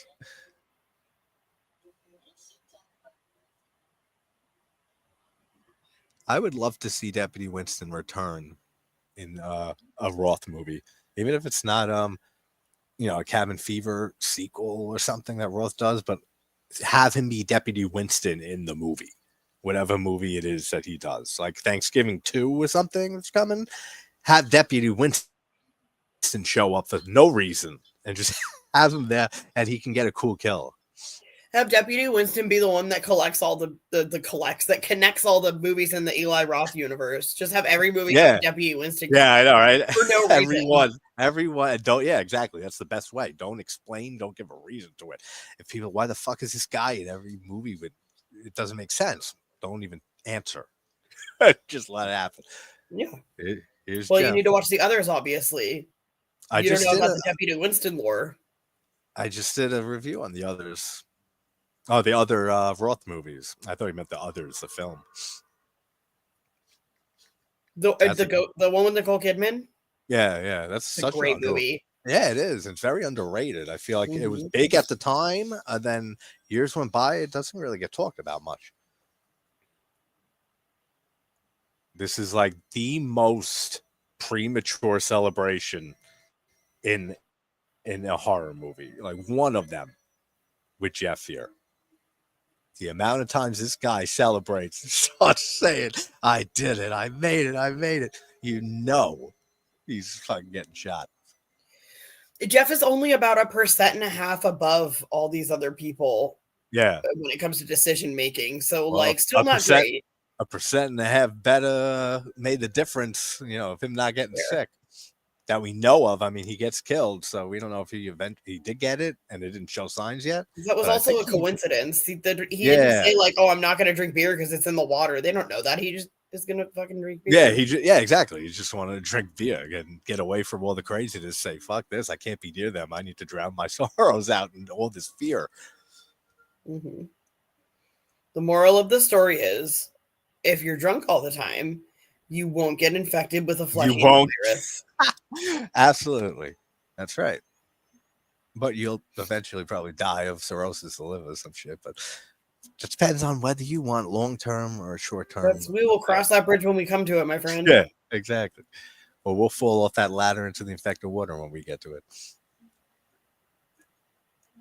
They're dead. Yeah, his acting here is not that great, but it's hilarious.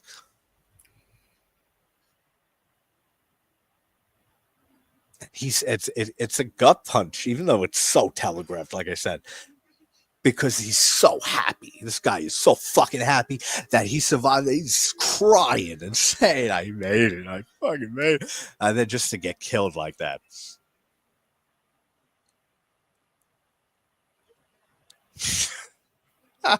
It's funny too. Ugh. Look how much he goes on. Like, it is so big of a premature celebration. He almost made it. And this is just straight up Night of the Living Dead right here. It's like shooting Dwayne in the head.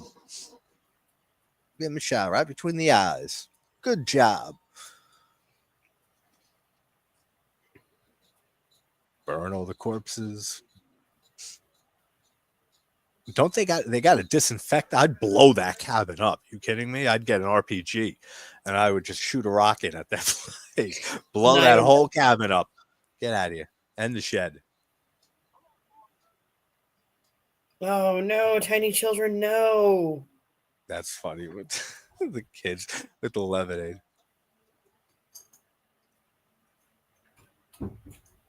They kill these people to prevent it, and then the kids end up infecting this whole town by making probably shitty lemonade. Let's be honest, kids, on the average, I'd say the ratio of them making good, tasty lemonade to bad is not that high. There's the old shopkeeper.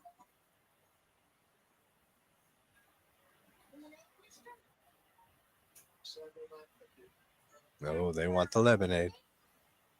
5 cents is a bargain. Even for back in 2002. I mean, it's not a great bargain for what's inside the water and they're going to die from this infection, but they don't know that.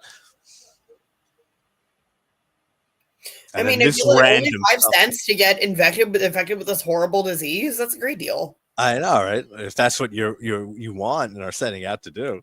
You go to the city, they're probably going to charge you 3 times the price. Yeah, if you want to get infected and die, you're paying triple. Get out of here. Yeah, he takes the gun and gives it to actual black people to explain the random racist joke that Roth threw in here from earlier. He meant it literally. It's so funny, though. Yeah, exactly. I got your gun for you. I love how it ends with just like bluegrass music playing. They're all playing the music. That's great. So the whole town gets infected. Bluegrass music while they drink their corpse lemonade. Exactly. I mean, isn't that the American dream? Corpse lemonade is the American dream. You are correct, sir. Exactly. I mean, I don't remember Cabin Fever 2 much at all, but it has nothing to do with this movie, right? I don't think there's any. No, which sucks because they set it up really well for a sequel. Yeah. I mean, to see just what, you have a whole town that's fucking infected. That's right. And then you have the water that they export. So you got it spreading just like The Thing, too. I never realized. It's so surprising. The Thing's my favorite movie of all time, and I never realized how many similarities this movie has. When you know what you're looking for, it's easier. That's true, yeah. I mean, I always notice similarities, but there's a lot of them. Because that's an apocalypse scenario right there. They're sending out all this water, exporting it to who knows where, and that's going to affect the country eventually. Because I wanted to. But fun movie. I'm kind of disappointed that Hostel got beat out in that poll for next deep dive, because Hostel was winning like by a large margin. And then Jew on the Grudge 2 just came out of nowhere, and now that's winning. So that'll be the next one. I'm gonna go vote for Hostel 50 times. Yeah, there you go. Try to bump it up. Yeah, make different accounts, bump that shit up to do it. Exactly. I was all ready to talk Hostel. Then I checked it and I said, let me give it a few days for the poll to see before I call it. And then I knew Hostel was winning, and I was all ready. All right, so Hostel's next. I even sent it in like a stream or video or something. And then I looked and I said, wait a minute, what? Ju-On the Grudge 2 is up now? I guess that's the next one, and it still is. So I'm going. That's cold. So, but Hostel. I haven't seen the Ju-On movies for years. Yeah, I love the first one. Well, it's not the first one. Actually, Ju-On the Grudge, the original Japanese Ju-On the Grudge, because there's Ju-On the Curse and Ju-On the Curse 2 that were before Ju-On the Grudge, and I forgot all about them and never saw them until somebody who watched my Grudge video mentioned the Curse they like better. So I did a video on the Curse and watched it for the first time. I still haven't done the Curse 2. So we're skipping that and going to Ju-On the Grudge 2, which it's been a while since I've seen the second one, but I really like that one too. But yeah, that's Cabin Fever from Eli Roth. Jasmine, thank you so much for hanging out. You know, it would have been a great sequel to this. What? If the whole town drank the lemonade and the kids didn't, and then it was just kids fighting all the infected people. Yeah, get a hold of Eli. Pitch him that. Maybe he'll maybe like that idea. You never know. That would be awesome. Oh, yay! Thank you for having me. Always so much fun. It's nice to just sit and watch a movie and talk with like-minded people. Yeah, that's the whole point of this, and then that's why it's always a great time having you on. Here for the remake. Fuck you, Pat. Get out of here. We got Pat in the house. What's up, Pat? The movie just ended. I'm about to end this, but good to see you. And more so, I'm about to end this because you mentioned the remake again. We already talked about that. But yeah, unfortunately, Pat, we're not doing the remake, and I probably do that anytime soon. You don't like the remake, Pat, do you? I mean, that's cool, but I don't get it. Actually, I think we just talked about this, Pat, recently, and you said the remake wasn't great, unless you do care for it. But that's cool. But yes, what Hostel, no, not Hostel. Ju-On the Grudge 2 will be the next deep dive. Wednesday is House of a Thousand Corpses watch along at 11. And waiting back to hear from some people for interviews and all that fun stuff. House of a Thousand Corpses. Yeah, on Wednesday. If you want to join for that, let me know. I do want to join for that one, yeah. Okay. Yeah, let me I know. don't even need to watch that one. I've seen it so many times. I know, me too. I love Rob Zombie horror movies. I don't even care. It's a favorite of mine. That's my favorite Rob Zombie film. Even though I think Rejects is his best film, I think that's his best made movie, but House is just my favorite. I really wish they had done 3 from Hell sooner. That's what I always say. Yep. Because they only had so much of Sid Haig, rest his soul.